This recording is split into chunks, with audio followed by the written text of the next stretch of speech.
আল্লাহ তাআলা কোরআনুল কারীমের মধ্যে বলেন, হুয়াল্লাযী খালাকা লাকুম মা ফিল আরদি জামিআ।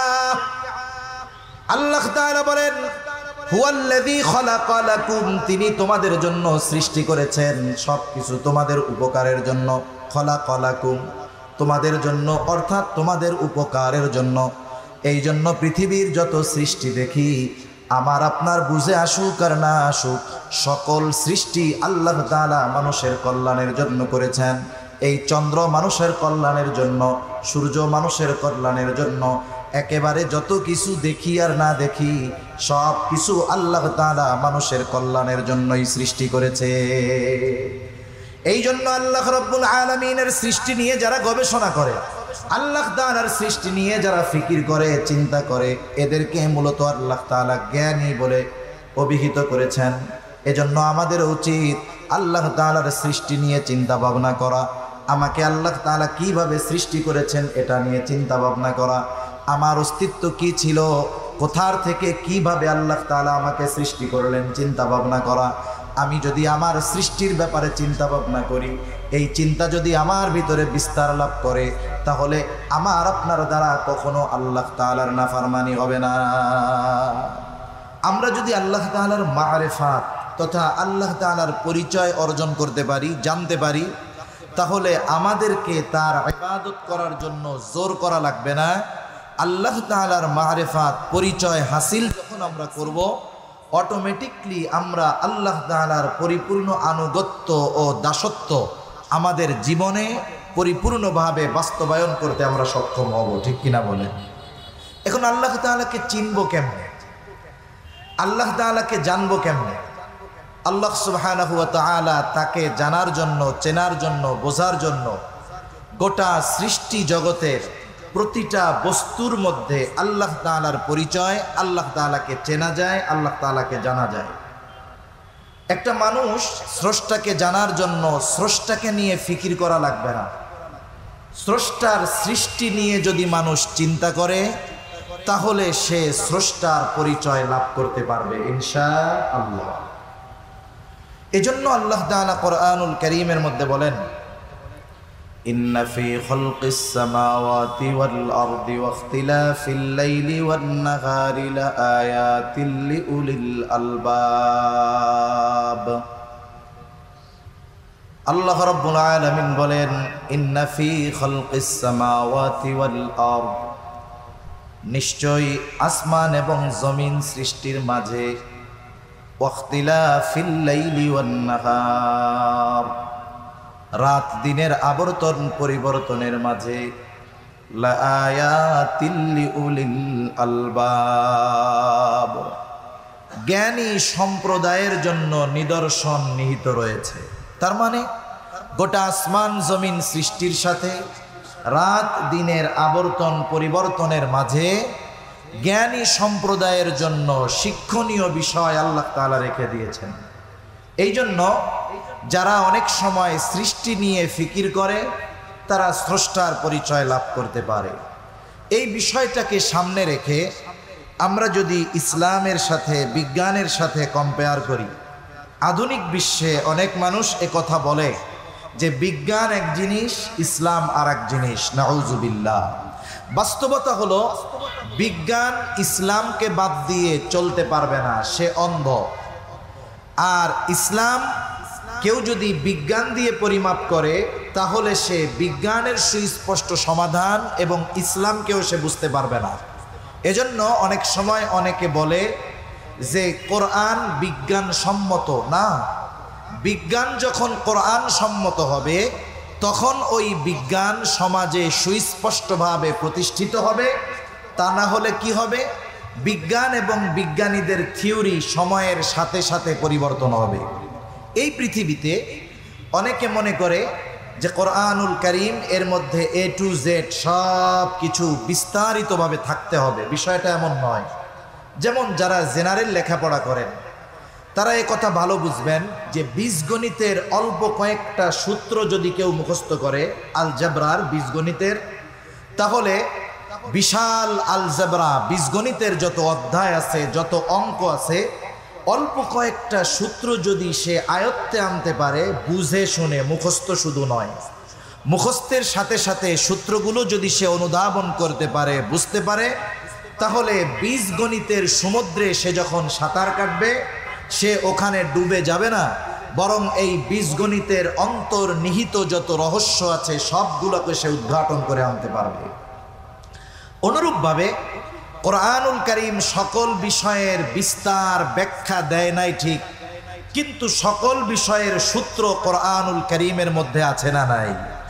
যদি কোরআনুল কারীমের মধ্যে সৃষ্টি জগতের অন্যান্য সকল বিষয়ের সব বিষয়গুলোর বিস্তার ব্যাখ্যা দেওয়া হতো, তাহলে এই কোরআনুল কারীম এইরকম একটা ছোট্ট পাণ্ডুলিপিতে থাকতো না, বরং এটা বৃহৎ আকার ধারণ করত, যেটা মানুষের জন্য বহন করা, যেটা মানুষের জন্য পড়া, যেটা মানুষের জন্য কাছে রাখা কঠিন হয়ে যাইত। কিন্তু আল্লাহ তাআলা এই 600 পৃষ্ঠা হিফজুল কোরআন যেগুলো, এগুলোর আলোকে এই 600 পৃষ্ঠার ভিতরে গোটা সৃষ্টি জগতের সব রহস্য সূত্র আল্লাহ তাআলা রেখে দিয়েছেন। সুবহানাল্লাহ। এজন্য আমরা কোরআনকে বিজ্ঞান দিয়ে পরিমাপ করব না, কারণ বিজ্ঞানের সূত্র মাঝে মধ্যে পরিবর্তন হয়। বিজ্ঞান 100 বছর আগে একটা বিষয়ের ব্যাপারে এক কথা বলছে, দেখা যাবে 100 বছর পরে এইটার ব্যাপারে আরও 10-15টা মত পাওয়া যায়। কিন্তু কোরআনুল কারীম 1500 বছর আগে আল্লাহ তাআলা নাজিল করেছেন। 1500 বছর আগে এই কোরআন সৃষ্টি জগৎ নিয়ে যত কিছু হোক সব নিয়ে যেটা বলেছে সেটা এখন পর্যন্ত অপরিবর্তিত আছে, কিয়ামত পর্যন্ত তথা অনন্তকাল অপরিবর্তিতই থাকবে। ঠিক কিনা বলেন? একটা সময় একজন বিজ্ঞানী গ্যালিলিও, সে বলছিল যে সূর্যকে প্রদক্ষিণ করে পৃথিবী, মানে পৃথিবী ঘুরে। এই সময় গির্জা থেকে, চার্চ থেকে তার ব্যাপারে মৃত্যুদণ্ডের আদেশ দেওয়া হলো। কেন? বলে পৃথিবী যদি ঘুরে তাইলে আমরা বাঁচবো কেমনে? অথচ আজকে বিজ্ঞান বলতেছে পৃথিবী ঘুরে। কোরআনুল কারীম 1500 বছর আগে বলে রাখছে যে পৃথিবী এক জায়গায় নয়, সে ঘুরতে থাকে।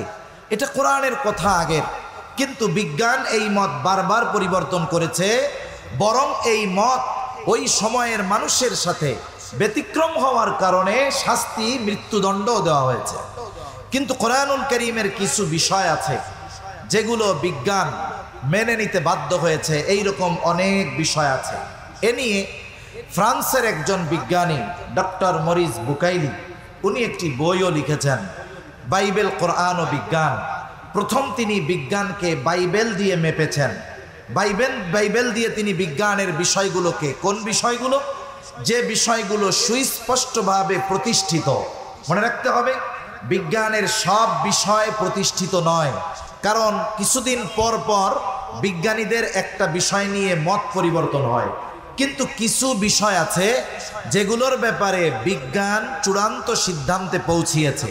চূড়ান্ত সিদ্ধান্তে পৌঁছানোর আগে বিজ্ঞান বারবার মত পরিবর্তন করেছে, কিন্তু বিজ্ঞান যেই বিষয়ে সুস্পষ্টভাবে একটা চূড়ান্ত সিদ্ধান্তে উপনীত হয়েছে, ওই বিষয়গুলোর ব্যাপারে কোরআনুল কারীম 1500 বছর আগে যেই সিদ্ধান্ত দিয়েছে, বিজ্ঞান যখন চূড়ান্ত সিদ্ধান্তে পৌঁছাইছে, দেখা গেল এই চূড়ান্ত সিদ্ধান্ত বিজ্ঞানীরা গবেষণা করে বের করার 1500 বছর আগেই কোরআনুল কারীম ওই বিষয়ের চূড়ান্ত ফয়সালা দিয়ে দিয়েছে। সুবহানাল্লাহ। দুই একটা কথা না বললেই নয়। একটা হলো মানুষ সৃষ্টি নিয়ে, মানুষ কিভাবে মায়ের পেটের ভিতরে পর্যায়ক্রমে একটা পরিপূর্ণ আকৃতি লাভ করে, কোরআনুল কারীম এটা 1500 বছর আগেই বলে দিয়েছে। বিজ্ঞান এটা নিয়ে অনেক গবেষণা করতে করতে করতে করতে বিভিন্ন মতাদর্শের পরিবর্তন হতে হতে হতে হতে একটা সময় মানব সৃষ্টি নিয়ে বিজ্ঞান পরিপূর্ণ সিদ্ধান্তে যখন উপনীত হলো, দেখা গেল তারা যেই সিদ্ধান্তে চূড়ান্ত পর্যায়ে পৌঁছেছে ওইটা কোরআনুল কারীম আগেই বলে দিয়েছে। সুবহানাল্লাহ। এজন্য অনেক সময় অনেক মানুষ একটু হতাশাগ্রস্ত হয় যে এই বিষয়টা বিজ্ঞানের সাথে মিলে না। নাউজুবিল্লাহ। বিষয়টা হলো বিজ্ঞান চূড়ান্ত সিদ্ধান্তে উপনীত হতে পারে নাই। এজন্য বিজ্ঞান এবং কোরআনের সাথে, ইসলামের সাথে যখন কোনো বিষয় সাংঘর্ষিক মনে হবে, তখন ইমানদারের ইমানের দাবি কোরআনুল কারীম, ইসলাম যেই সিদ্ধান্ত দিয়েছে নিঃসন্দেহে সেটাকে গ্রহণ করে অন্যটাকে বাদ রাখা। দেখা যাবে একটা পর্যায়ে ইসলাম যেই বিষয়টার সিদ্ধান্ত দিয়েছে, বিজ্ঞান আজ অথবা কাল সেটা মেনে নিতে বাধ্য হবেই। ঠিক কিনা বলেন? এইরকম অনেক উপমা দেওয়া যাবে। যেমন হাদিসের মধ্যে আসছে, যেই ব্যক্তি ঈমান নিয়ে মৃত্যুবরণ করবে, যাররা পরিমাণ ঈমান নিয়ে দুনিয়া থেকে বিদায় নিবে, এই ব্যক্তিকেও আল্লাহ তাআলা একটা সময় মাফ করে দিবে। যদি দুনিয়ায় পাপ করে থাকে তাহলে সে তার পাপের কারণে শাস্তি ভোগ করার পর একটা সময় সে জান্নাতের বাসিন্দা হয়ে যাবে। হাদিসের মধ্যে আসছে, আল্লাহ তাআলা যাকে সবচাইতে ছোট জান্নাত দিবেন, তার জান্নাতের পরিধি হবে কমপক্ষে এই দুনিয়ার 10 গুণ। কয় গুণ? একটু জোরে বলেন তো। 10 গুণ। এই যে কথাটা, এটা তো আজকে আমরা বলতেছি না, এটা রাসূল আকরাম সাল্লাল্লাহু আলাইহি ওয়াসাল্লাম 1500 বছর আগে জানিয়েছেন। বলেন তো, 1500 বছর আগে নবীজি যখন জানালেন যে সবচাইতে ছোট জান্নাতের মালিক এই পৃথিবীর 10 গুণ পরিমাণ একটা জান্নাতের মালিক হবে, তখন আমাদের উপরে যেই আকাশ, মহা আকাশ, সপ্ত আকাশ, এত পরিমাণ পরিব্যাপ্তি জায়গা আছে, এত বিশাল জায়গা প্রথম আসমানের নিচে আছে, তখন ছিল। কিন্তু তখনও এই ব্যাপারে মানুষ জানতো না। জানতো? আজ থেকে দেখা যাবে 100 বছর আগেও যখন এই ওয়াজ কোনো বুজুর্গ আলেম করতেন যে বাবারা আপনারা নেক আমল করেন, ইমানের উপরে থাকেন, গোনাহ ছাড়েন, তাহলে জান্নাতে যাওয়া যাবে। যেই জান্নাতের পরিধি যে সবচেয়ে ছোটটা পাবে তারটা হলো এই দুনিয়ার 10 গুণ পরিমাণ। এই ওয়াজ 1-150 বছর। তাদের গবেষণার ফলাফল কি? গবেষণার ফলাফল হলো প্রথম আসমানের নিচে আল্লাহ তাআলা এত জায়গা সৃষ্টি করে রাখছেন যে একজনকে দুনিয়ার 10 গুণ নয়, 100 গুণ পরিমাণও যদি এক একটা জান্নাত আল্লাহ তাআলা দেন, প্রথম আসমানের নিচের জায়গা শেষ হবে না। সুবহানাল্লাহ বলেন। আল্লাহ রাব্বুল আলামিন বলেন, তিনি এক আকাশ সৃষ্টি করেছেন এমনটা নয়। আল্লাহ তাআলা বলেন, আল্লাযী খালাকা সাবআ সামাওয়াতিন তিবাকা। আল্লাহ রাব্বুল আলামিন আকাশকে 7 স্তর বিশিষ্ট করে সৃষ্টি করেছেন। এত সুবিশাল আকাশ আল্লাহ তাআলা সৃষ্টি করেছেন। প্রথম আকাশ যেটা মুফাসসিরিনে কেরাম বলেন এটা হলো সবচাইতে ছোট, বড়গুলার হিসাব বাদ দেন, এর পরেরটা এর দ্বিগুণ, এর পরেরটা এর দ্বিগুণ, ওর দুগুণ, এভাবে সপ্ত আকাশের সুবিশালতা কত বেশি। বাকি 6টা থাক, আমরা প্রথম আসমান নিয়ে একটু আলোচনা করি। আল্লাহ তাআলা বলেন, আল্লাযী খালাকা সাবআ সামাওয়াতিন তিবাকা। আল্লাহ রাব্বুল আলামিন 7 স্তর বিশিষ্ট আকাশ সৃষ্টি করেছেন। আবার এই সৃষ্টি শৈলী কত সুন্দর। আল্লাহ তাআলা জমিনকে সুসজ্জিত করেছেন সবুজ রং দ্বারা। যত সৃষ্টি আছে গাছগাছালি সব সবুজ, জান্নাতের কালারও সবুজ। আবার আসমানকে আল্লাহ তাআলা সৃষ্টি করেছেন বিভিন্ন রঙের। কিছু কিছু সময় দেখা যায় পুরা নীল, কিছু কিছু সময় থোকায় থোকায় সাদা মেঘ। আপনি যদি একা একা একটু চোখ বুজে চিন্তা করেন, আকাশটা যদি সবুজ হতো, জমিনের এই গাছগাছালিগুলো যদি নীল হতো কেমন লাগতো? একটু একা একা চিন্তা করে দেখবেন না।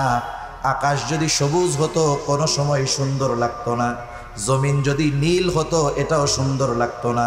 তার মানে আল্লাহ তাআলা প্রত্যেকটা বস্তু এমনভাবে সৃষ্টি করেছেন যেটাকে যেভাবে সৃষ্টি করলে সুন্দর হয় হুবহু অনুরূপভাবেই আল্লাহ তাআলা সৃষ্টি করেছে। এখন এই প্রথম আসমান আল্লাহ তাআলা এইগুলাকে সুসজ্জিত করেছেন কিসের দ্বারা? আল্লাহ রাব্বুল আলামিন বলেন, আমি এই দুনিয়ার আকাশকে নক্ষত্রপুঞ্জ দ্বারা সুসজ্জিত করেছি, নক্ষত্রমালা দ্বারা সুসজ্জিত করেছি। এর মধ্যে আমাদের জন্য যেই 2টা বেশি কাজে লাগে এটা হলো চন্দ্র আর সূর্য। আল্লাহ তাআলা বলেন, আলাম তারাউ কাইফা খালাকাল্লাহু سبع سماوات طباقا وجعل القمر فيهن نورا وجعل الشمس سراجا আল্লাহ তাআলা বলেন আমি চাঁদকে সৃষ্টি করেছি আলো হিসাবে আর সূর্যকে সৃষ্টি করেছি প্রদীপ হিসাবে, প্রজ্বলিত আলো হিসাবে। চাঁদ মূলত সূর্য থেকে আলো পায়। আবার আল্লাহ তাআলা চাঁদ এবং সূর্যের জন্য নির্দিষ্ট একটি কক্ষপথ রেখে দিয়েছেন। একেবারে যেই রাস্তা ওদের জন্য নির্ধারিত করেছেন আল্লাহ তাআলা সৃষ্টির পরে, চাঁদ এবং সূর্য যথারীতিভাবে তাদের ওই পথ দিয়েই পথ অতিক্রম করে।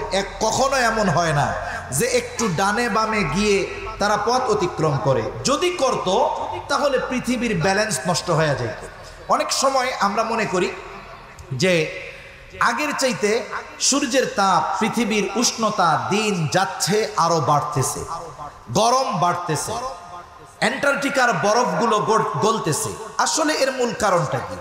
মূল কারণ হলো পৃথিবীর বাহিরে আল্লাহ তাআলা একটা বায়ুমণ্ডল সৃষ্টি করে রেখেছেন। এটা হলো মূলত ফিল্টার ছিল, ছাঁকনি ছিল। বিজ্ঞান বলে গ্রিন হাউস গ্যাসের কারণে পৃথিবীর তাপ বাড়তেছে। এটা কেমন? এটা একটা উদাহরণ দিলে বুঝতে সহজ হবে। আপনারা অনেকে জেনে থাকবেন, শীত প্রধান দেশে সাধারণত সবজি চাষাবাদ করাটা কঠিন হয়ে যায়, কারণ ওইখানে সব সময় বরফ থাকে। কিন্তু তারা গ্রিন হাউস পদ্ধতি ব্যবহার করে তারা শাকসবজি চাষ করে। গ্রিন হাউসটা কি? তারা একটা কাচের ঘর নির্মাণ করে, যেই ঘরে বাহিরের কোনো বাতাস পৌঁছাতে পারবে না। সূর্যের আলোটা ওই ঘরের ভেতরে ভেদ করে, ভেতরে যখন আলো পড়ে তখন ভেতরটা গরম হয়ে যায়। গরম হয়ে ওই আলোটা, তাপটা ছড়িয়ে যেতে পারে না। ওই যে কাঁচ দিয়ে পুরো ঘেরা, এবার কাঁচটা গরম হয়ে যায়, ওই উষ্ণতা ওই কাঁচের ঘরের মধ্যে সব সময় থাকে। তার মানে ওই ঘরটা, কাঁচের ঘর ঘিরে রাখার কারণে সূর্যের যেই আলোর তাপ পড়ে, ওই তাপটা জমিনকে গরম করে। এরপরে আলোর তাপটা ছড়িয়ে যেতে পারে না, ওই কাঁচ ওটাকে ধারণ করে, গরম থাকে। এরপরে ওই জায়গায় ওরা চাষাবাদ করে। পৃথিবীর নিজামটা এরকম। মনে করেন সূর্যের আলো যখন জমিনে পড়ে, পড়ন্ত বিকালে যখন ঠান্ডা হয়ে যায়, এই জমিনের তাপ, বিল্ডিং আস্তে আস্তে তাপটাকে ছেড়ে দেয়। এখন তাপ ছড়ানোর জন্য সে যত বেশি জায়গা পাবে তত দ্রুত পৃথিবী ঠান্ডা হয়ে যাবে। কিন্তু বাস্তবতা হলো বায়ুমণ্ডলে কার্বন ডাই অক্সাইড বেড়ে গেছে। তার মানে ইট ভাটার যে ধোঁয়া, গাড়ির যে ধোঁয়া, মানুষের সিগারেটের ধোঁয়া, বায়ু দূষণ, এগুলো হওয়ার কারণে বায়ুমণ্ডলে যেই একটা ব্যবস্থাপনা ছিল যে তাপটা ছড়িয়ে আকাশব্যাপী ছড়িয়ে যাবে, ওটা তখন ছড়ায় না। তাপটা না ছড়াতে পারার কারণে এই পৃথিবী উষ্ণ থাকে, গরম থাকে, দ্রুত ঠান্ডা হয় না। মূলত গরমের কারণ এইটা। আল্লাহ তাআলা এই সিস্টেম করে রেখে দিয়েছেন। এই যে সূর্য, এখন এই সূর্য যদি যথাস্থানে না থাকতো, চন্দ্র যদি যথাস্থানে না থাকতো, কি হইতো? অথচ আল্লাহ তাআলা ১৫০০ বছর আগে জানিয়ে দিয়েছেন সূর্যের জন্য যে নির্দিষ্ট কক্ষপথ আল্লাহ তাআলা রেখেছেন, সূর্য গোটা সময়টা ওই কক্ষপথ দিয়েই চলে, কখনো একটু ডানে বামে যায় না। আল্লাহ তাআলা বলেন ওয়াশ-শামসু তাজরি লিমুস্তাকাররিন লাহা যালিকা তাকদীরুল আজিজিল আলীম। আল্লাহ রাব্বুল আলামিন মূলত সূর্যের জন্য যেই কক্ষপথ নির্ধারিত করে রেখেছেন, সেই জায়গা দিয়েই সূর্য আবর্তিত হয়, ঘুরতে থাকে, কাছেও আসে না, দূরেও আসে না। শীতের সময় কোন জায়গা থাকবে, গরমের সময় কোন জায়গায় থাকবে, তার জন্য সব নির্ধারিত করা আছে।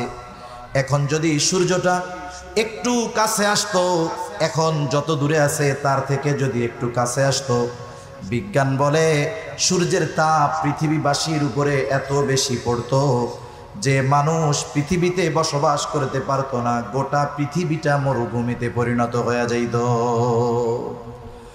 আবার চন্দ্রটা আল্লাহ তাআলা যেই জায়গায় সেটিং করে রাখছেন, ওর যেই কক্ষপথ, ওর থেকে যদি আরেকটু কাছে চন্দ্রটা থাকতো, কারণ চন্দ্রের উপরে নির্ভর করেই জোয়ার ভাটা হয়, চন্দ্র যদি আরেকটু কাছে থাকতো তাহলে প্রতিদিন এই পৃথিবী ১-২ বার পানি দ্বারা ধৌত হয়ে যাইত।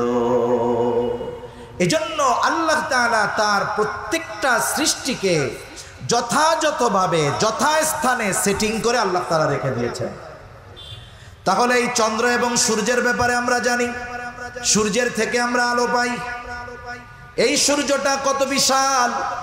বিজ্ঞান বলে সূর্য পৃথিবী থেকে 13,09,30,00,000 মাইল দূরে অবস্থিত। এই পৃথিবীটা বাস্তবেই ছোট। তার মানে এই পৃথিবী থেকে সূর্যের দূরত্ব হলো 9,30,00,000 মাইল। আর সূর্যের বড়ত্ব কত বেশি? বিজ্ঞান বলে এই সূর্যটা পৃথিবীর চাইতে 13 লক্ষ গুণ বড়। তার মানে সূর্যের ভিতরে 13 লক্ষ পৃথিবীকে ঢুকায় রাখা যাবে। আর এই সুবিশাল সূর্যটাকে একটা ছোট্ট সিদ্ধ হাঁসের ডিমের মতো লাগার কারণ কি? দূরত্বের কারণে। অনেক বড়, কিন্তু দূরত্বের কারণে এই সুবিশাল সূর্যটাকে ছোট্ট দেখা যায়। এই সুবিশাল সূর্য থেকে পৃথিবীর দূরত্ব 9,30,00,000 মাইল। বিজ্ঞান বলে সূর্যের আলো পৃথিবীর কেন্দ্রে পৌঁছাইতে সূর্যের আলো সময় লাগে 8 মিনিট 30 বা 34 সেকেন্ড। কোন হিসাবে? বলে আলোর গতি হলো সেকেন্ডে 1,86,000 মাইল। 1,86,000 মাইল আলো প্রতি সেকেন্ডে অতিক্রম করে। এই হিসাবে সূর্যের কেন্দ্র থেকে পৃথিবীর কেন্দ্রতে সূর্যের আলো পৌঁছাইতে সময় লাগে 8.5 মিনিট। 9,30,00,000 মাইল পথ পাড়ি দিয়ে 8.5 মিনিটে সূর্যের আলো পৃথিবীতে চলে আসে। এবার আমরা রাতের বেলা যখন পরিষ্কার আকাশ, এই পরিষ্কার আকাশে মিটমিট করে তারা জ্বলতে দেখা যায়। আল্লাহ রাব্বুল আলামিন অগণিত তারকার দ্বারা পৃথিবীকে সুসজ্জিত করেছেন। আল্লাহ তাআলা বলেন, ইন্না যায়্যানাস সামাআদ দুনিয়া বিজিনাতিনিল কাওয়াকিব। আল্লাহ রাব্বুল আলামিন বলেন, আমি নক্ষত্রপুঞ্জ দ্বারা এই পৃথিবীর আকাশকে সুসজ্জিত করেছি। এগুলো পৃথিবীর সৌন্দর্য। আকাশে যখন তারা ওঠে, তারা দেখা যায় ঝিকমিক করে, অগণিত তারকা। আসলে দেখতে অনেক সুন্দর লাগে। পৃথিবীর কত কবি যুগের পর যুগ শুধু আকাশের দিকে তাকিয়ে তাকিয়ে কত কবিতা লিখছে। আবার আল্লাহ তাআলার সৃষ্টি কত সুন্দর। আমরা অনেক সময় অনেক কৃত্রিম সৌন্দর্য দেখতে যাই, অনেক পার্কে, অনেক রিসোর্টে, অনেক সুন্দর সুন্দর জায়গায় মানুষ কৃত্রিমভাবে সৌন্দর্য মণ্ডিত জিনিসগুলো প্রস্তুত করে মানুষ দেখতে যায়। ওই দৃশ্যগুলো একবার দুইবার দেখার পরে আর দেখতে মন চায় না। কিন্তু আল্লাহ তাআলা যেই সৃষ্টিগুলো করেছেন এর সৌন্দর্য এমন যে মানুষ যদি বারবার ওই সৃষ্টিগুলোর দিকে তাকায় তাহলে মানুষ কখনো ক্লান্ত হয় না, মানুষ কখনো অসহ্য হয় না, বা এমনটা হয় না যে এটা তো বারবার দেখছি আবার দেখবো কেন, এমনটা কখনো মানুষের মনে হয় না। এজন্য আল্লাহ রাব্বুল আলামিন কোরআনুল কারীমের মধ্যেও বলেন, আল্লাযী খালাকা সাবআ সামাওয়াতিন তিবাকা মা তারা ফি খালকির রহমানি মিন তাফাউত ফারজি'ল বাসারা হাল তারা মিন ফুতুর ثم ارجع البصر كرتين ينقلب إليك البصر خاسئا وهو حسير। এই আসমানের দিকে তাকিয়ে আসমানের সৌন্দর্য দেখে কারো একটু ভালো লাগে নাই অথবা কারো দৃষ্টি ক্লান্ত হয়ে গেছে, এমন কেউ আছেন নাকি? এমন সুনিপুণভাবে আল্লাহ তাআলা সৃষ্টি করেছেন। আল্লাহ তাআলা এই জন্য বলেন, মা তারা ফি খালকির রহমানি মিন তাফাউত। এই যে দয়াময়ের সৃষ্টির ভিতরে আপনি কোনো ত্রুটি বিচ্যুতি তো পাবেনই না, বরং কি হবে? ফারজি'ল বাসার হাল তারা মিন ফুতুর। আপনি তাকান, তাকাইতে থাকেন, দেখতে থাকেন কোনো ত্রুটি বিচ্যুতি দেখা যায় কিনা। আল্লাহ তাআলা বলেন, বারবার তাকানোর পরে কি হবে? আবার আপনার দৃষ্টি আপনার দিকে ফিরে আসবে। তবুও এই আসমান জমিন সৃষ্টির মধ্যে ন্যূনতম কোনো ত্রুটি কেউ দেখাতে পারবে না। এজন্য মানুষ যখন আল্লাহ তাআলার সৃষ্টি দেখে তার চোখ কখনো ক্লান্ত হয় না, সে কখনো অতৃপ্ত হয় না। আপনাদের পাশে পাহাড়, যখন এই পাহাড়ের সৌন্দর্য এমনি সময় দেখতেছেন একরকম, আবার যখন আল্লাহ তাআলা বৃষ্টি দেন, বৃষ্টিতে এই সবুজের উপরে পড়া ময়লাগুলো একেবারে ধুয়ে পরিচ্ছন্ন হয়ে যায়। একটা নিরিবিলি পরিবেশে আপনি পাহাড়ের মধ্যে যদি বসে থাকেন, দীর্ঘ সময় ব্যাপী বসে থাকেন, সবুজের দিকে যদি আমি আপনি তাকিয়ে থাকি, আল্লাহর কসম আমার আপনার হৃদয় কখনো ক্লান্ত হবে না, আমার আপনার চোখ কখনো ক্লান্ত হবে না। ঠিক কিনা বলেন? তাহলে আল্লাহ তাআলা দুনিয়ার আসমানকে নক্ষত্রপুঞ্জ দ্বারা সুসজ্জিত করেছেন। আকাশের ভিতরে কত তারকা, কত নক্ষত্রপুঞ্জ, এর হিসাব কেউ দিতে পারে না। এই পৃথিবীতে যত গবেষণা হয়, সবচাইতে বেশি ব্যয় হয় আকাশ নিয়ে গবেষণার পেছনে। মাঝে মধ্যে আপনারা দেখেন এই পৃথিবীর অন্যতম একজন ধনী ইলন মাস্ক মহাকাশ নিয়ে কত গবেষণা করে। সে চাচ্ছে মানুষকে এই পৃথিবী থেকে নিয়ে মঙ্গল গ্রহে ভ্রমণ করায় আনবে। এই জন্য বিভিন্ন রকমের বাহন তৈরি করার প্রচেষ্টা করতেছে। মহাকাশ নিয়ে সবচাইতে বেশি গবেষণা করে যেই সংস্থা, তাদের নাম হলো নাসা। যুগের পর যুগ তারা মহাকাশ নিয়ে গবেষণা করতেছে। প্রথমত তারা অনেক সময় আমাদেরকে অনেক আজীব আজীব খবর দেয়, নতুন নতুন গ্রহ আবিষ্কারের খবর দেয়। বলে নতুন একটা গ্রহের সন্ধান পাওয়া গেছে এত লক্ষ আলোক বর্ষ মাইল দূরে। দুনিয়ার মানুষ তখন অবাক হয়ে যায়, বিশ্বব্যাপী এক চাঞ্চল্য সৃষ্টি হয়ে যায় যে নতুন একটা গ্রহ, নতুন একটা আলম, নতুন একটা জগৎ সৃষ্টি হয়েছে। একটা জগৎ আবিষ্কার হওয়ায় আমরা কত অবাক হয়ে যাই। অথচ আল্লাহ তাআলা ১৫০০ বছর আগে কোরআনুল কারীমে এই বিশ্ববাসীকে জানিয়ে দিয়েছেন, শুনে নাও, জগৎ শুধু একটা পৃথিবী এমনটা নয়, আরো অগণিত জগৎ যিনি সৃষ্টি করলেন তিনি কে?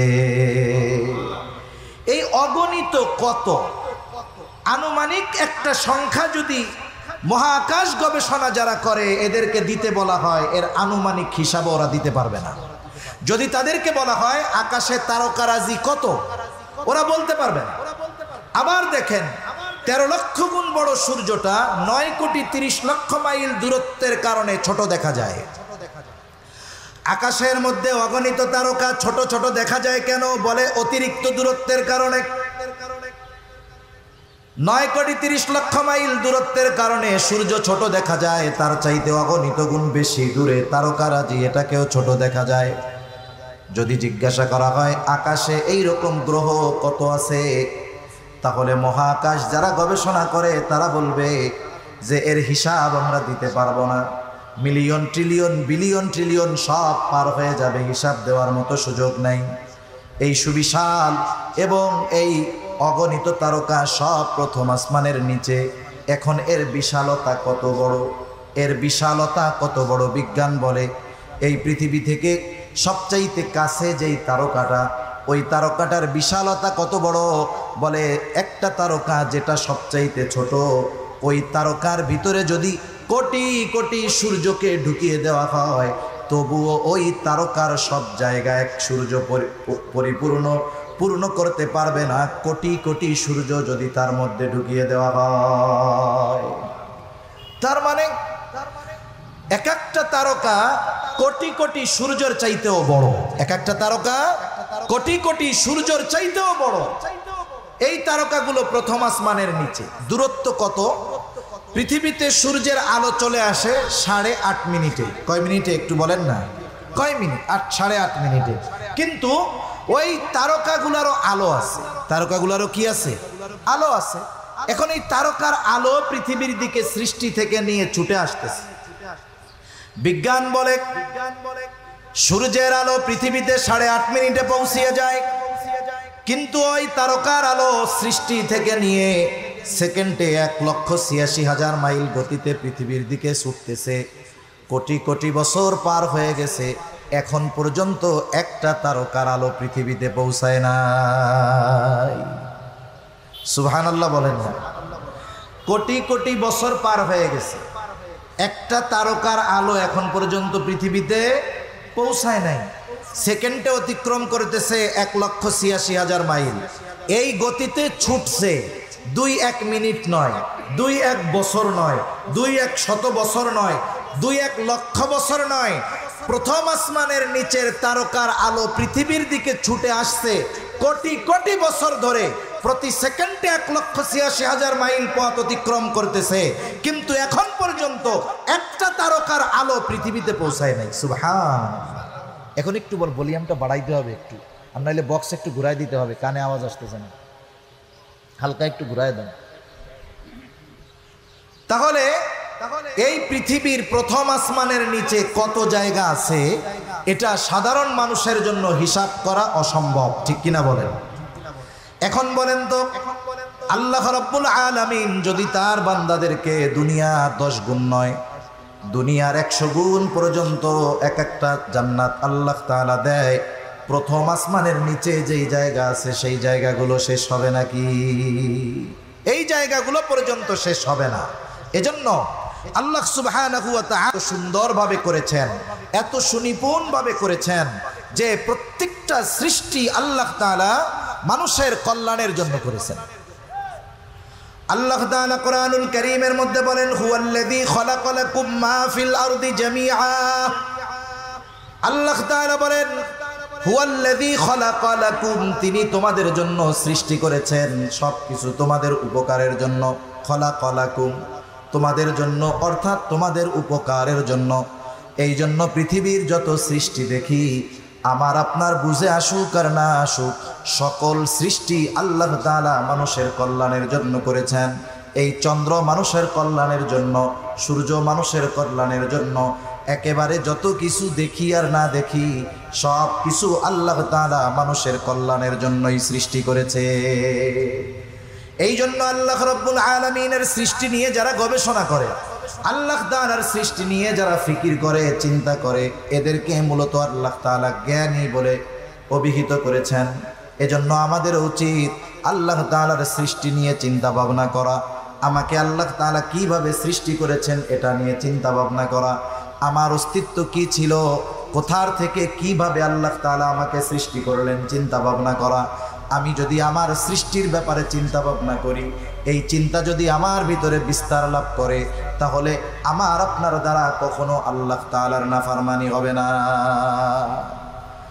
এজন্য যত সৃষ্টি আছে সব আমাদের উপকারের জন্য, কিন্তু বাস্তবতা হলো আধুনিক বিশ্বের যত সৃষ্টি এগুলো আল্লাহ সুবহানাহু ওয়া তাআলা তার অনেক কথা মানুষের জন্য বোঝাকে আধুনিক সৃষ্টিগুলো আল্লাহ তাআলা সহজ করে দিয়েছেন। যেমন এই সময়ের এক গুরুত্বপূর্ণ সৃষ্টি মানুষের যোগাযোগ ব্যবস্থাকে যেটা একেবারে কাছে নিয়ে আসছে, মোবাইল ফোন, ইন্টারনেট, এগুলো মানুষের কল্যাণ আছে এর মধ্যে। তবে অনেক ভালো জিনিসের ব্যবহার এটা কল্যাণ বয়ে আনে, আবার ভালো জিনিসের খারাপ ব্যবহার মানুষের জন্য ক্ষতির কারণ হয়ে দাঁড়ায়। যেমন অনেক সময় আমরা একটা শব্দ শুনি যেটাকে বলা হয় গ্রেনেড। গ্রেনেড নাম শুনছেন না? নাম এটার নাম শোনার দরকার, এমনি না দেখলেও কমপক্ষে 5ই মের সেই কালো রাত্রিতে একেবারে নিরহ, মজলুম, নিরস্ত্র উলামা, তলাবা, সাধারণ জনতার উপরে গত ফ্যাসিস্ট এবং জালেমের দোসর যারা ছিল তারা ছত্রভঙ্গ করতে এবং তাদেরকে হটাতে, তাদেরকে মারতে যেই ধরনের অস্ত্রগুলো ব্যবহার করেছে এর মধ্যে একটা ছিল সাউন্ড গ্রেনেড। এটার আওয়াজ এতটা বিকট যে সাধারণ মানুষের কাছে যদি সাউন্ড গ্রেনেড পড়ে মুহূর্তের ভিতরে সে তার শ্রবণ শক্তিকে হারিয়ে ফেলতে পারে। আর এটার ভিতরে যদি বারুদ ভরে দেওয়া হয় তাহলে এটা মরণাস্ত্রে পরিণত হয়ে যায়।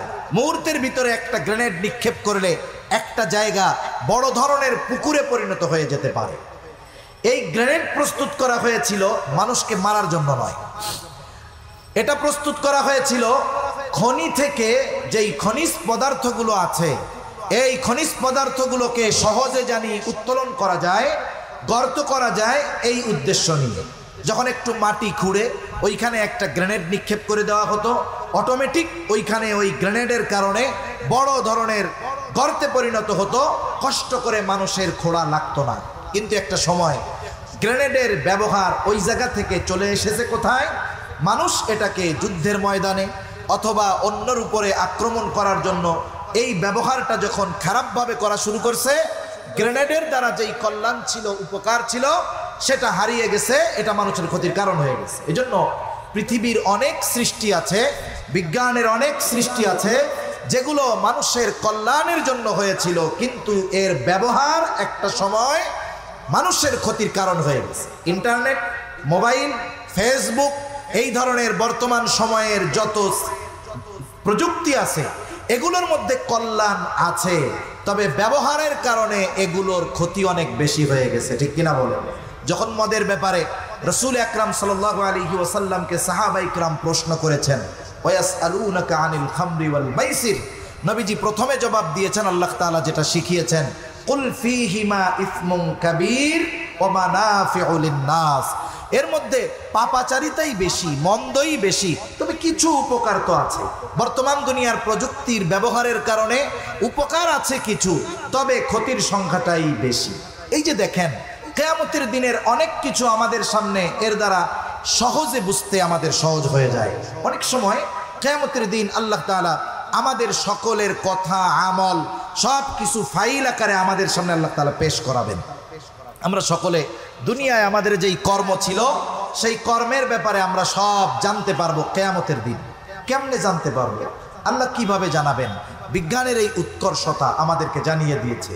কিয়ামতে যখন জান্নাতি জান্নাতে চলে যাবে, জাহান্নামী জাহান্নামে যাবে, তাফসীরে ইবনে কাসীরের মধ্যে এসেছে জান্নাতি জাহান্নামীকে দেখবে, জাহান্নামী জান্নাতীকে দেখবে, উভয়ের মাঝে কথা হবে, অথচ তাদের অবস্থান জান্নাতীদের জান্নাতে, জাহান্নামীদের জাহান্নামে। কেমনে হবে? বলে, আপনার যদি কোনো আত্মীয় আমেরিকাতে থাকে, আপনি যদি তাকে দেখতে চান, আপনি কয়েক ঘন্টা লাগবে না, কয়েক সেকেন্ডও লাগবে না, ইন্টারনেটে ঢুকবেন, সেও লাইনে, আপনিও লাইনে, মুহূর্তের ভিতরে আপনি তাকে দেখতেও পারবেন, শুনতেও পারবেন। অথচ কোনো তার নাই, কোনো কানেকশন নাই, 15,000 মাইল দূরে আপনি আপনার আত্মীয়কে, আমি আমার আত্মীয়কে মুহূর্তের ভিতরে দেখতে পারতেছি, তাদের সাথে কথা বলতে পারতেছি।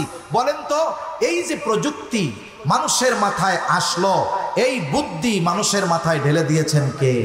আল্লাহ তাআলা ঢেলে দিয়েছেন। এই যে আমরা কথা বলি, আমাদের কথাগুলো যায় কেমনে? আমাদের কথাগুলো মূলত নেটওয়ার্কিং সিস্টেমকে ব্যবহার করে বাতাসের মাধ্যমে সেকেন্ডের ভিতরে আমার আপনার কথা 15,000 কিলোমিটার দূরে পৌঁছিয়ে দেওয়া হয়। হযরত সুলাইমান আলাইহিস সালামের একটা ঘটনা আছে না, বিলকিসের সিংহাসন নিয়ে আসতে হবে, মুহূর্তের ভিতরে একজন হাজিরও করে ফেলছে। একটু চিন্তা করেন, এই শব্দের ওজন আছে। আমরা এই শব্দটা যখন বলি মোবাইলে, হুবহু আমার বলা শব্দটা ওইখানে গিয়ে পৌঁছায়। আমি যেই কণ্ঠে বলি, আমি যেই টোনে বলি, আমি যেই ভয়েসে বলি, হুবহু সেই টোনে, সেই ভয়েসে 15,000 কিলোমিটার দূরে 1 সেকেন্ডও লাগে না আমার আপনার আওয়াজ পৌঁছিয়ে যায়, ঠিক কিনা বলেন? আল্লাহ তাআলা মানুষের মাথায় কত বুদ্ধি দিয়েছেন। এই যে কথা, এগুলো ধ্বংস হয়ে যায় না। আল্লাহ রাব্বুল আলামিন কিয়ামতের দিন আমার আপনার সব কথা, সব কর্মকে সন্নিবেশিত করে আমলনামা হিসাবে আমাকে আপনাকে দিবেন। শুধু তাই না, আল্লাহ তাআলা কোরআনুল কারীমের মধ্যে জানিয়ে দেন যে আমাদের কথা সংরক্ষণ করার জন্য একজন ফেরেশতা সর্বদা তৎপর আছে। আল্লাহ তাআলা বলেন, মা ইয়ালফিযু মিন কওলিন ইল্লা লাদাইহি রাকীবুন আতীদ। আল্লাহ রাব্বুল আলামিন বলেন, মা ইয়ালফিযু মিন কওল, মানুষ যা জবান থেকে নিক্ষেপ করে, অর্থাৎ মানুষ যেই কথাগুলো বলে, আমরা যেই কথাগুলো উচ্চারণ করি, এগুলো হারিয়ে যায় না। একজন সদা তৎপর একজন ফেরেশতা আছে, ওগুলোকে সংরক্ষণ করে। বিজ্ঞান কি বলে? বিজ্ঞান বলে মানুষ যেই কথা উচ্চারণ করে, কথাগুলো হারিয়ে যায় না। পৃথিবীর শুরু থেকে নিয়ে যত কথা এখন পর্যন্ত পৃথিবীর মধ্যে মানুষ উচ্চারণ করেছে, সব কথাগুলো বাতাসের মধ্যে ভেসে বেড়াচ্ছে। সব কথাগুলো আছে কোথায়? বাতাসে।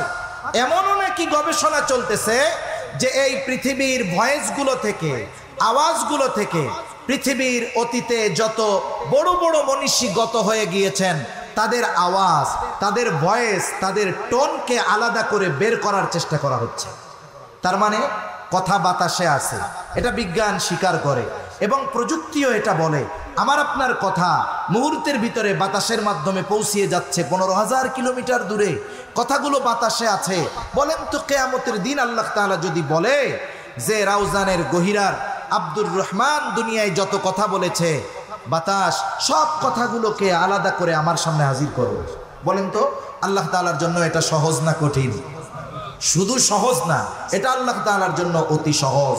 এজন্য এই ধরনের বিজ্ঞান আমাদের আখিরাত বোঝার ক্ষেত্রে অনেক সহজতা এনে দিয়েছে, কিন্তু আফসোস এটাকে আমরা গোনার আসবাব হিসাবে গ্রহণ করে ফেলেছি। ফেসবুকটাকে গোনার আসবাব হিসাবে গ্রহণ করেছি, ইন্টারনেটকে আমি আপনি গোনার আসবাব হিসাবে গ্রহণ করে ফেলেছি, মোবাইলটাকে আমি আপনি গোনার আসবাব হিসাবে গ্রহণ করে ফেলেছি। কিন্তু আমি যদি এর ব্যবহার যথাযথভাবে করতাম তাহলে দেখা যাইতো এর দ্বারা আমি উপকৃত হতে পারতাম, আমার আখিরাত বোঝা সহজ হতো, আমার দাওয়াতের ক্ষেত্রে এই প্রযুক্তি আমি কাজে লাগাতে পারতাম। কিন্তু আফসোস বিজ্ঞানকে আমরা যথাযথভাবে ব্যবহার করতে পারতেছি না। আরেকটা বিষয় হলো, ইসলামের সাথে বিজ্ঞানের কোনো সংঘর্ষ নাই।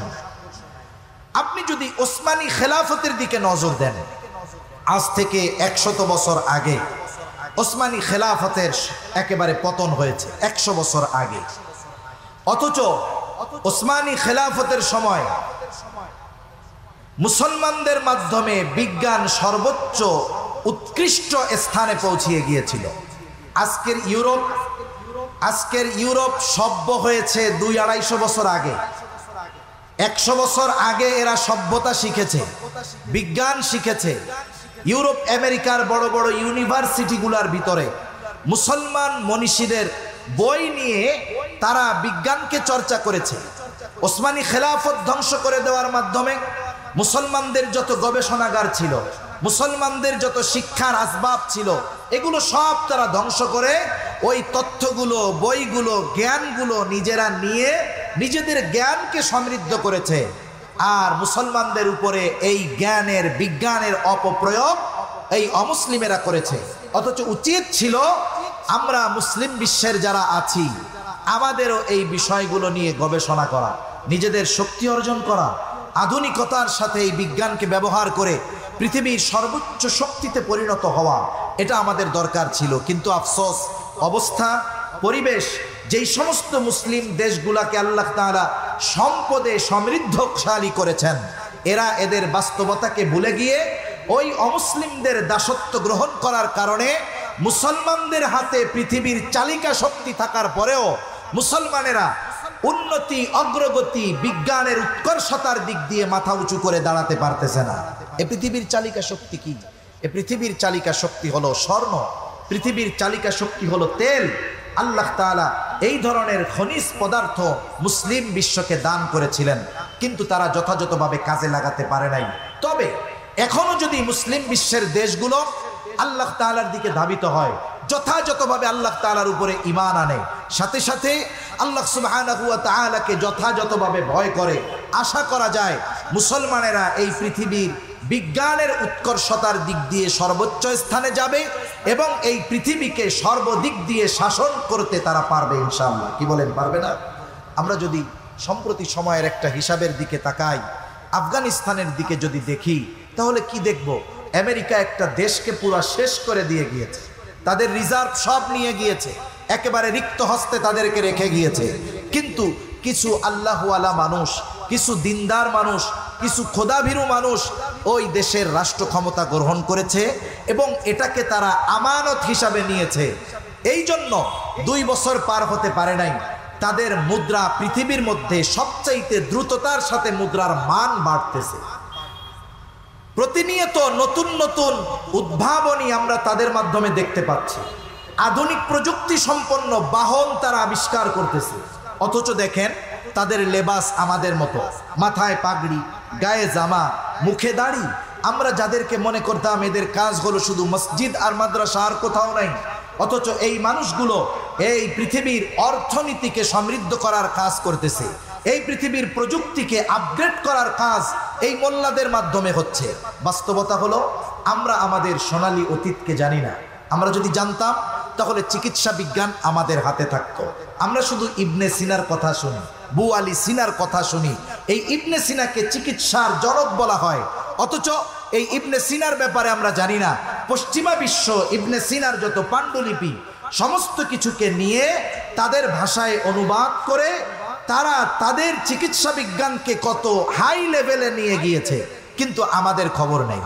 তারপরে বীজগণিত নিয়ে, রসায়ন নিয়ে, পদার্থবিজ্ঞান নিয়ে প্রত্যেক জায়গায় মূল ভূমিকা ছিল মুসলমানদের পাণ্ডুলিপিগুলো তারা নিয়ে ইংরেজিতে ছাপিয়ে নামটাকে একটু পরিবর্তন করে তারা তাদের কাজে ব্যবহার করতেছে। কিন্তু আমরা মুসলমান, আমরা পারতেছি না। অথচ সেই অ্যাবিলিটি আমাদের দেশের না থাকলেও অনেক মুসলিম বিশ্বের আছে, তাদের সম্পদ আছে, টাকা পয়সা আছে, কিন্তু বিজ্ঞানের উৎকর্ষতার ব্যাপারে তারা কোনো ভূমিকা রাখতে পারতেছে না। এটা আমাদের জন্য বড় দুঃখের বিষয়। এজন্য সম্মানিত উপস্থিতি, বিজ্ঞানের সাথে কোরআনের সাথে কোনো সাংঘর্ষতা নাই। বিজ্ঞান ওইটা সর্বশেষ মানতে বাধ্য হবেই, যেটা কোরআন বলেছে, যেটা ইসলাম বলেছে মানবে, তবে আজ অথবা কাল। তবে কখনো যদি বিজ্ঞান এবং ইসলামের সাথে আমার আপনার সামনে সংঘর্ষ পরিলক্ষিত হয়, আমি আপনি নির্দ্বিধায় কোরআনকে, ইসলামকে, দ্বীনকে বেছে নিব, কোনো সন্দেহ নাই। এজন্য রাসূল আকরাম সাল্লাল্লাহু আলাইহি ওয়াসাল্লাম, দেখেন সুন্নাতের সাথে বিজ্ঞানের সম্পর্ক আছে, এটা গবেষণার পরে বের হয়, কিন্তু নবীজি আগের থেকে ফলাফল দিয়ে দিয়েছেন। রাসূল সাল্লাল্লাহু আলাইহি ওয়াসাল্লাম, যেমন বাথরুমে যাওয়ার কথা বলি, যখন বাথরুমে যাব নবীজি সুন্নাত যেগুলো বলেছেন এর মধ্যে একটা সুন্নাত, মাথা ঢেকে যেতে হবে। মাথা ঢেকে যেতে হবে। মাথা ঢেকে গেলে লাভটা কি? অনেকে টুপি মাথায় দিয়ে বাথরুমে যাওয়াটাকে খারাপ মনে করে, কিন্তু টুপি মাথায় দিয়ে বাথরুমে গেলে লাভ কি হবে? বিজ্ঞান বলতেছে মাথার চুল এবং মাথার চামড়া এটা বড় স্পর্শকাতর। আপনি আমি যদি মাথায় কয়েকদিন শ্যাম্পু না দেই, তেল না দেই, দেখবেন মাথার মধ্যে খুশকি জমেছে, খুশকি থেকে ময়লা হবে, ওটাতে ইনফেকশন হবে, এক সময় মাথায় ঘা হয়ে যেতে পারে, চুলের মধ্যে জট লেগে যেতে পারে। কিন্তু বলেন তো, 2-4 জন লোক দেখান তো, দাড়িতে তাদের কোনোদিন জট লাগছে অথবা এই জায়গায় কখনো তাদের খুশকি হয়েছে? দাড়িতে হয়। তার মানে দাড়ি, এই চুল এবং স্কিন, এটা মাথার চুল এবং চামড়ার মতো এত স্পর্শকাতর নয়। চুল ভাইরাস খুব দ্রুত টানে। বাথরুমের মধ্যে মাত্রাতিরিক্ত জীবাণু এবং ভাইরাস থাকার কারণে মাথা যদি ঢেকে যাওয়া হয়, তাহলে মাথার চুল এবং চামড়া ওই ভাইরাস থেকে নিরাপদ থাকে। নবীজি 1500 বছর আগে মাথা ঢেকে যেতে বলেছে, এখনকার বিজ্ঞান মাথা ঢাকতে বলতেছে। কেন? বলে মাথা যদি না ঢাকা হয় তাহলে মাথার চামড়া আক্রান্ত হতে পারে ব্যাকটেরিয়ার দ্বারা, এর দ্বারা মাথায় ক্ষতি হতে পারে, বড় রোগ হতে পারে। এটা বলতেছে বিজ্ঞান 1500 বছর পরে। নবীজি 1500 বছর আগে বলতেছে মাথা আপনারা ডাইকা বাথরুমে যাবেন। সুবহানাল্লাহ। এরকম প্রত্যেকটা বিষয়। এই যে টাকনুর নিচে প্যান্ট পরার কথা বলা হয়েছে, নবীজি বলেছেন পায়জামা বা লুঙ্গির যেই অংশ টাকনুর নিচে থাকবে সেটা জান্নাতে প্রবেশ করবে না। কিন্তু আমরা দেখতেছি ব্যতিক্রম। নারীদেরকে ঢাকার কথা বলা হয়েছিল, পুরুষদেরকে খুলে রাখার কথা বলা হয়েছিল। এখন পুরুষেরা উল্টা আমল করতেছে, নারীরা খুলে রাখে, পুরুষেরা ঢেকে রাখে। বিজ্ঞান কি বলে? বিজ্ঞান বলে যে এই টাকনু যদি খুলে রাখে পুরুষ, এখানে আলো বাতাস লাগবে। আলো বাতাস লাগার কারণে কি হবে? তার যে সেক্সুয়াল হরমোন আছে এটা আলো বাতাসের দ্বারা উপকৃত হবে, তার এটার দ্বারা অনেক উপকার হবে, এজন্য সে খুলে রাখবে। এটা বৈজ্ঞানিক কারণ। নবীজির সুন্নাত মানতে হবে, এটা তো আছেই, কিন্তু বিজ্ঞানকে সামনে রেখে নয়, সুন্নাতকে মানতে হবে নবীর আদেশকে সামনে রেখে। কিন্তু সুন্নাত মানলে বৈজ্ঞানিক উপকার আছে। আর মেয়েরা ঢেকে রাখবে কেন? মেয়েরা যদি ঢেকে রাখে, পুরুষের যেই না ঢাকলে ক্ষতি হতো, মেয়েরা ঢাকলে না ঢাকলে সেই ক্ষতি হবে। পুরুষ যদি খুলে রাখে যেই উপকার হতো, নারী যদি ঢেকে রাখে নারীর সেই উপকার হবে। সুবহানাল্লাহ। স্বর্ণ ব্যবহার করতে নবীজি মানা করছেন। স্বর্ণ ব্যবহার করলে কি হয়? পুরুষের অনেক ক্ষতি হয়, শারীরিক ক্ষতি হয়, অনেক ধরনের ক্ষতি হয়। কিন্তু উপরন্তু নারী যদি স্বর্ণ ব্যবহার করে, পুরুষের যেই ক্ষতিগুলো হয়, নারী স্বর্ণ ব্যবহার করলে ওই বিষয়গুলোর ব্যাপারে নারীর উপকার হয়। এজন্য কোরআনুল কারীম সহ নবীজির যত দিক নির্দেশনা আছে একটাও বিজ্ঞানের বাইরে নয়, একটাও হিকমত শূন্য নয়, একটাও অবৈজ্ঞানিক নয়। তবে আমরা বিজ্ঞানকে সামনে রেখে দিন মানব এমনটা নয়। আমরা আল্লাহর হুকুম পালন করব আল্লাহর সন্তুষ্টির জন্য, রসুলের তরিকায়। এই পদ্ধতি সামনে রেখে আমরা যখন কোনো আমল করব, পারিপার্শ্বিক যেই কল্যাণগুলো আছে এগুলো আল্লাহ তাআলা অটোমেটিকলি আমাদেরকে দান করবেন। ঠিক কিনা বলেন? এজন্য সম্মানিত উপস্থিতি, আমরা আল্লাহ তাআলার সৃষ্টি নিয়ে ভাববো।